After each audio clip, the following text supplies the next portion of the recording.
Ready? Well, welcome this evening. You guys are kind of stuck with the leftovers with me this evening.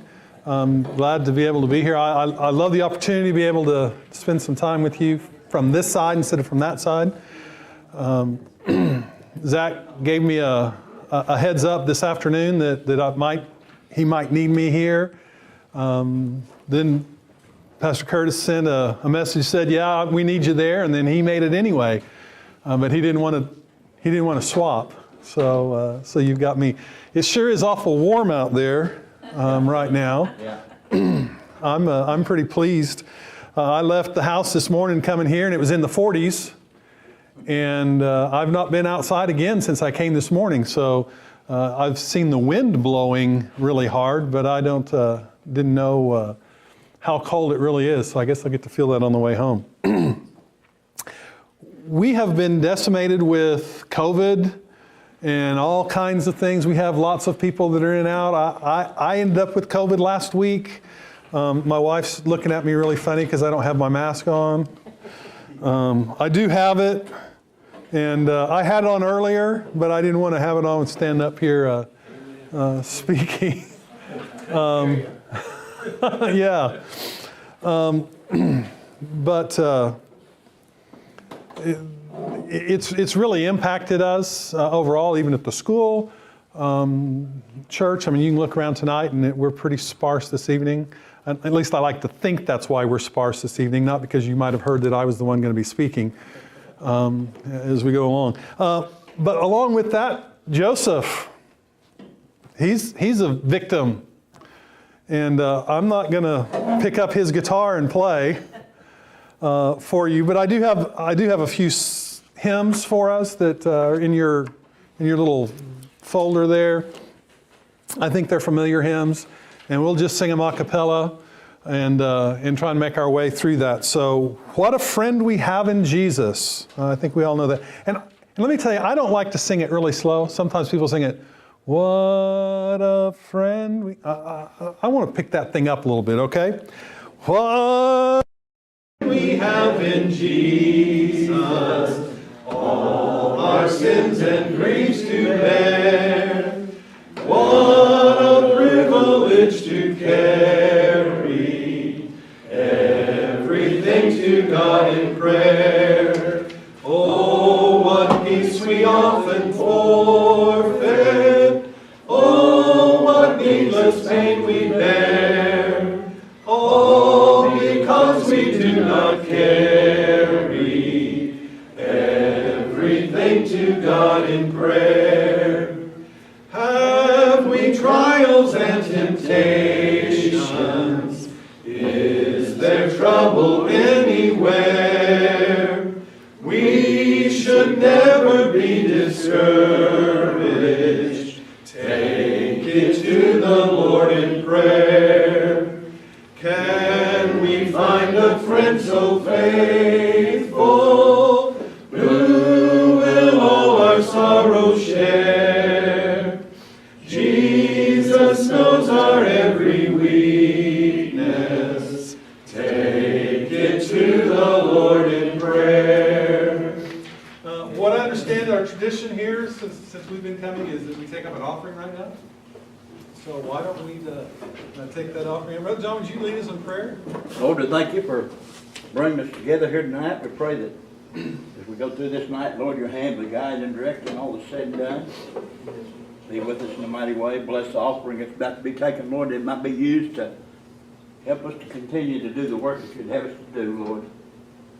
Lord, just help us to reach those that are in need of your help, Lord. We give you the praise. We ask it in Jesus' name.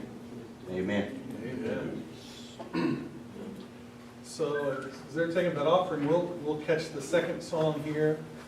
There is a fountain. I just tell you, that's really one of my very favorite songs of all time. I'm 55 years old, and I'm just telling you that that's a song I want at my funeral. Okay? There is a fountain. There is a fountain filled with blood drawn from Emmanuel's veins, and sinners once beneath that flood lose all their guilty stains, lose all their guilty stains, lose all their guilty stains, and sinners plunged beneath that flood lose all their guilty stains. The dying thief rejoiced to see that fountain in his day. And there have I, though vile as he, washed all my sins away, washed all my sins away, washed all my sins away. And there have I, though vile as he, washed all my sins away. Beautiful song to me. Thank you.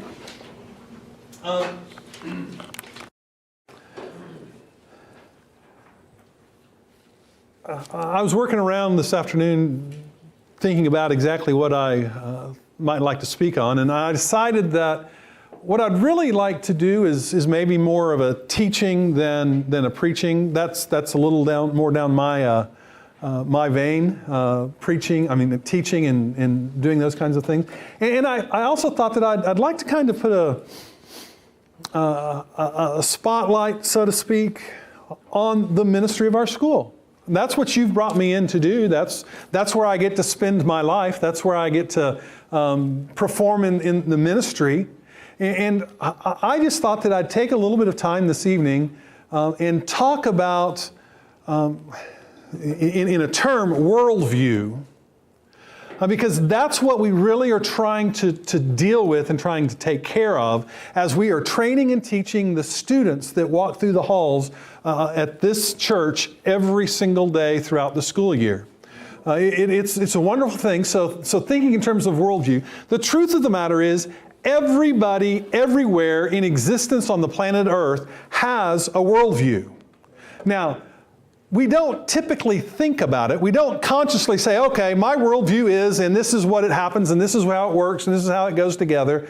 But everybody has a worldview. A worldview simply is the set of filters or lenses that we use to live life, to make decisions, to do what we know to do, whether it's right or wrong.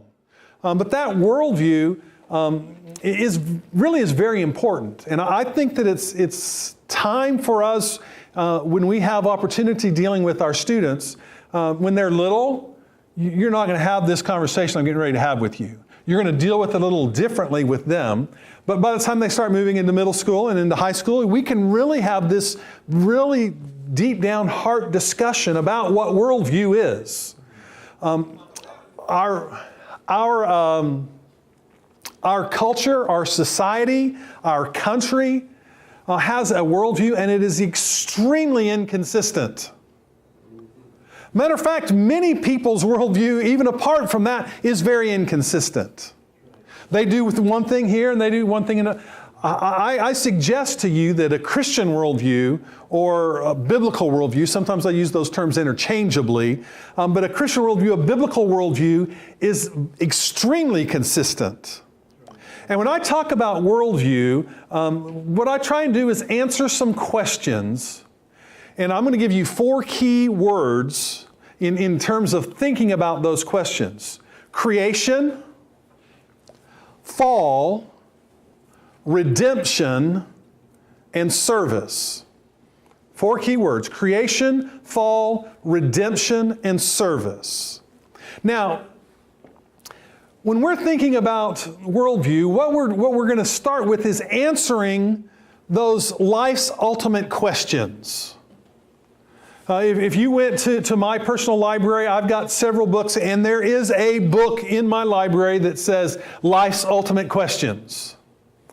The first of those ultimate questions that we come to know is pretty simple, but it's why am I here?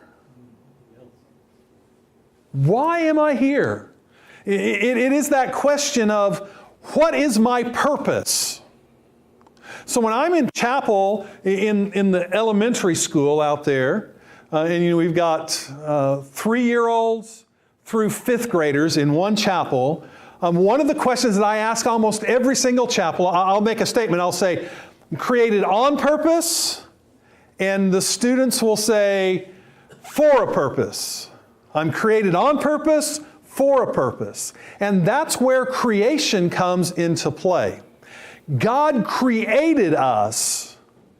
It's not some random chance. It's not some just happenstance that takes place in the universe. God specifically, intentionally, purposefully created us. And I'd like to share with you what I believe the purpose for His creating us really is. There's lots of sub-purposes that go with this, but that purpose for which God created us, I believe, is this. He created us for relationship. Relationship. He wanted a relationship with us.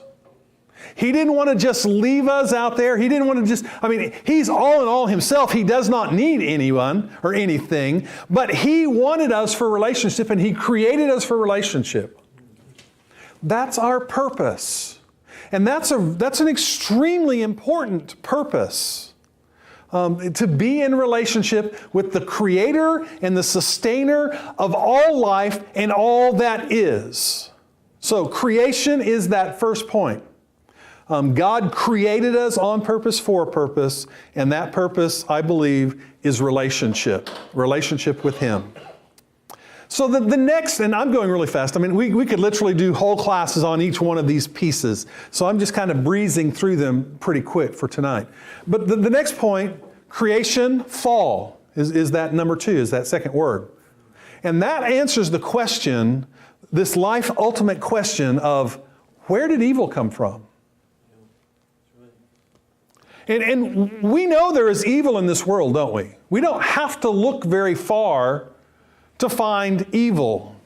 It's all around us. Murders and just people stealing from one another and taking things. I don't know if you're interested in this, but I did hear on the news this morning that there was a Shelby GT Mustang that was stolen in Tulsa, worth about $200,000. And they had a picture of it, and they said, we don't know who stole it. I don't remember exactly where they were, but they were at a restaurant or something, and it got stolen right out from underneath them. That's evil. It's $200,000, but that's evil. That's not right. We see it everywhere we turn. All kinds of evil. You can't hardly watch the news and not see evil. Now, tell a few stories here, and I'm going to pre-warn my wife. This is not a story about her. I would I would say a long time ago, I was teaching a personal evangelism class at the college, and one of my dear mentor women, one of my favorite professors when I was in college, she was actually in the room, and I had spoken and done my stuff and presented my lecture, and I said a few funny remarks at Denise's expense, and she was not there. And afterward, Dr. Eileen Bland said, Craig, can I talk to you? I said, yeah, you can talk to me. And she said, you know that I love you. And you know when somebody starts a conversation off like that? She said, you're one of my favorite all-time students ever. I love seeing what you do. I think you're going to be a great leader and all these. I was still pretty young as I was teaching that class. She said, but I want you to know that all the young men in your class, they're taking cues for how they're supposed to act as men. And you made light at your wife's expense in front of all those young men. And that's not a good thing. And I felt about that big. And I've tried to make it a point not to do that anymore. Just trying to make fun and something at Denise's expense. But I'm warning you that I'm going to talk about a little about you.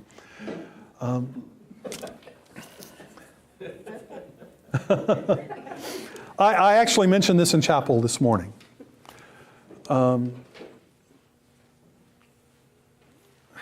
We've been married 34 years.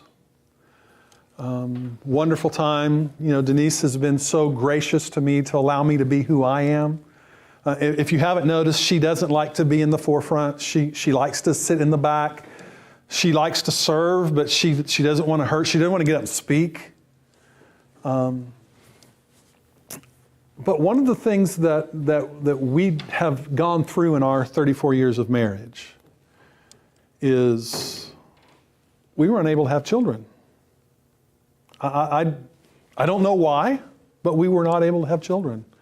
We have two now. God was so wonderful to us, and He allowed us to adopt those two beautiful kids, and He prepared that. We didn't understand it for 15 years of our marriage without having children, then all of a sudden we have those two. That's why we have a hard time being senior saints here at the church, even though our age puts us in that, because we still feel like we're parents of like with the 40s, because that's where our kids are.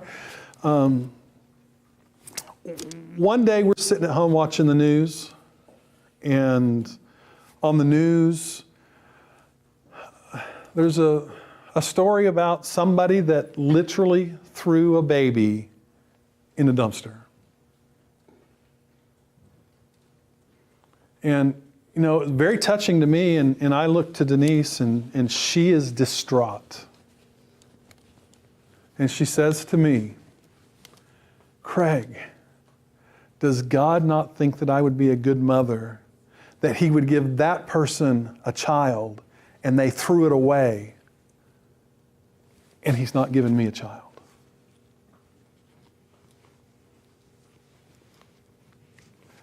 That's a hard thing to look at. I mean, we know the answer to that now. It's those two kids that we have. God was preparing the way for that. We just didn't understand the whole plan yet. But that's just a little glimpse of evil in the world. Not us, but somebody that would literally have a child, a precious gift from God, and throw it away in a dumpster. That is evil. Where did that evil come from? Creation fall. It came because of the fall. It came because of sin entering into the world. Now,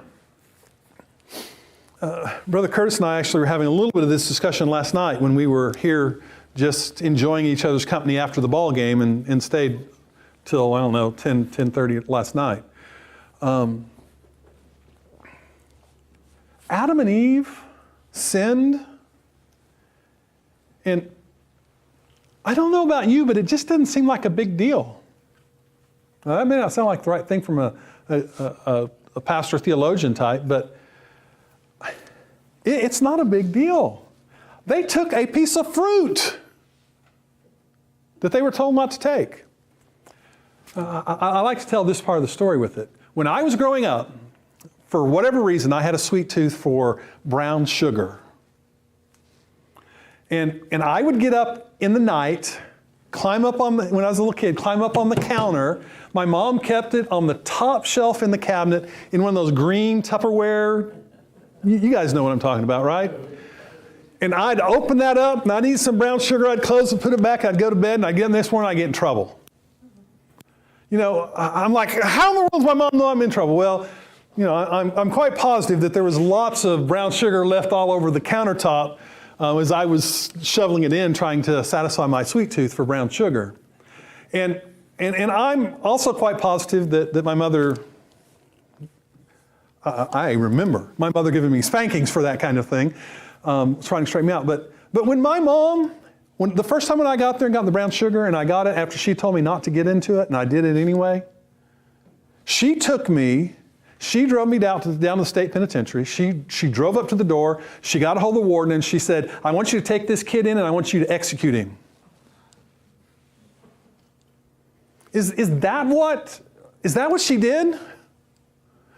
No, because taking some brown sugar when she told me not to take some brown sugar wasn't that big a deal.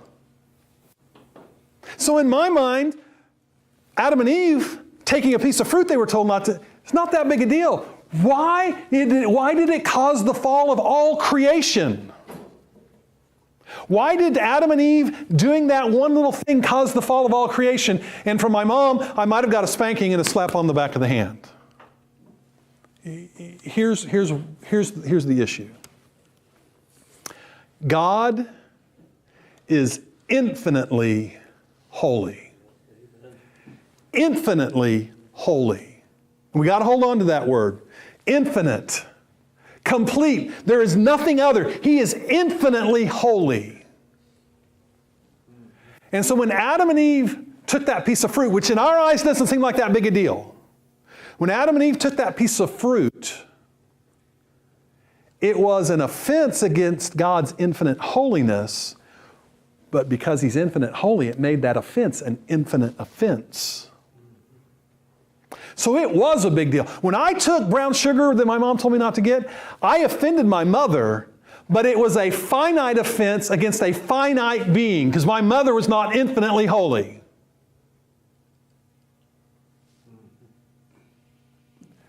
Make a little bit of sense?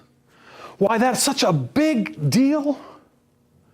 God in His infinite holiness was offended infinitely by that sin. And all sin, my sin today, your sin today, offends Him in that capacity, in that manner. And folks, that's where evil comes from. It's because it's standing in opposition to God in all of His holiness and His perfection. And we see it playing out all throughout the world. Creation fell. That's where evil came from. The secular worldview, you know where they would say evil comes from? They would say evil comes from people not knowing better. If they just knew better, then they would do better. You know, we call that humanism. In humanism, they say man is essentially good. And our Christian biblical worldview on this fall issue says exactly the opposite. There is none righteous, no, not one. For all have sinned and come short of the glory of God. There is not one that is good. We are evil. And I promise, if I'm talking to a bunch of parents, that's a hard thing to say to a bunch of parents. Your kids are evil. I like to tell our staff that it's okay to say we've got good kids. I say it all the time. It's kind of a colloquialism to say we've got kids. But the real thing that we've got to think about that is not that we've got good kids. We've got to think that we have valuable kids. Because there's sometimes that kid in the classroom or wherever, your children thinking back sometime, can push the right button and you're just like, if I don't sit on my hands right now, I'm going to really get somebody. But that's not the way that we need to think about them as good or bad. We need to think about them as valuable. And that comes into the next point, creation, fall, redemption. So, what's that question? That question is, what's the solution to evil in this world? What's the solution? Our humanist counterparts, our secular worldview people would say the solution, it's easy, it's follow this, is education. If the problem is they don't really know better, then the solution is I need to teach them better. I need to give them the right environmental conditions. I need to help them out with all of these different things. And if I do all of this stuff, then it'll be good. I grew up, I didn't have a clue what drugs were. I mean, I've heard that, but I grew up, I went to Shawnee High School. That's where I graduated. It's not like there was drugs and alcohol and stuff there, but I wasn't part of that. I didn't know it.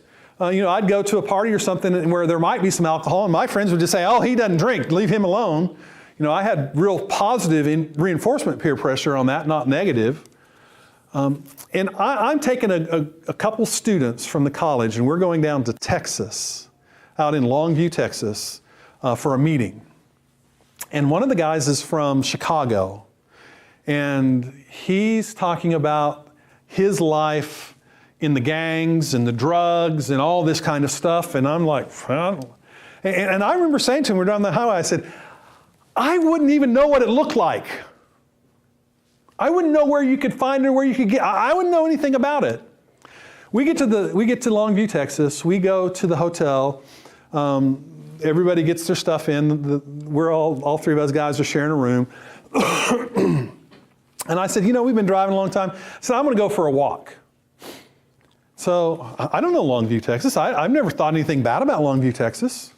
But I go for a walk, and I'm walking down the street, and I quite a ways up ahead of me, I see these cars keep pulling up and staying just for a few seconds, and they drive off. And then here's another car comes up. They're just for a few moments and drives off, and I keep walking, getting closer. And as I get closer, I see that it's a big apartment complex. And this apartment complex had like a 10-foot fence with barbed wire around the top of it, around the apartment complex. And there was a big double gate, that chain link fence was open, and there was some guys that was standing up there leaning against the fence. When a car would pull up, they'd run out to the car, they would exchange something, the car would drive off, they'd run back. I got pretty close to it, and I decided it probably was not where I needed to be, and I turned around and I walked back. And I walked into the room, and I said to the guy that was from Chicago, I said, I think I know where I can get some drugs now when we go. What does our culture say is solution? Education, taking care of their needs, meeting that. There's an example of a public housing position where they build that, they put it, we take care of food, we take care of shelter, we provide some measure of safety for them, with all the fencing around it and everything, and it still didn't solve the problem. Now, I'm not one saying that we don't need to watch out for our brothers, that we don't need to provide and take care of. We do a lot of that right here at this church. It is a significant part of the ministry of Cornerstone. I think that's wonderful, but that's not the solution. The solution is redemption. It's Jesus Christ. It's that infinite offense that we cannot satisfy with our finite beings. We could say Brother Jerry here is the finest person ever to live on the face of the planet Earth. And we could sacrifice all of the people that have ever lived, are living, or ever will live, so that he could make it into a right relationship with holy God. That would be a gigantic, huge sacrifice. But it wouldn't be enough, because it's still a finite sacrifice for an infinite offense.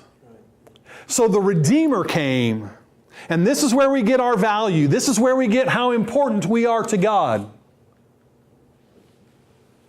The Redeemer came